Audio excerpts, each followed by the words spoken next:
बच्चों अपने को इस क्वेश्चन में PCl5 के डिसोसिएशन की रिएक्शन दे रखी है और PCl5 का डिग्री ऑफ डिसोसिएशन जिसको वियोजन की मात्रा कहते हैं अल्फा दे रखा है।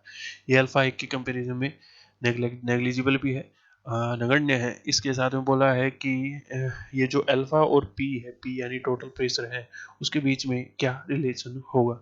तो अपने स्टेप बाय स्टेप इस चीज़ को सोल्व करते हैं। सबसे पहले इसके डिसोसिएशन की रिएक्शन लिखते हैं। PCl5 गया PCl3 और Cl2 में।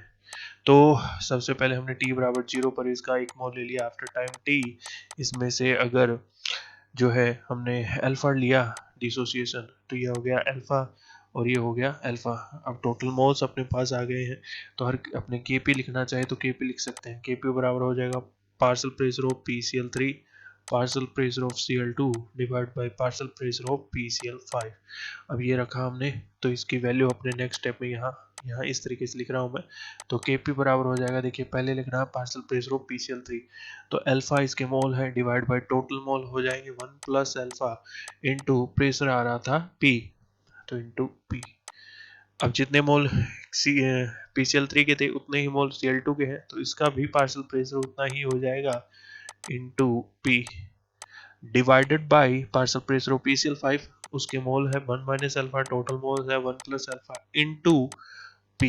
अब ये वाला वैल्यू सोल्व किया हमने, तो Kp का वैल्यू किस तरीके से आपको दिखेगा, ये ऊपर बन गया अल्फा स्क्वायर इंटू पी और नीचे बन गया इस तरीके से 1 माइनस अल्फा का स्क्वायर।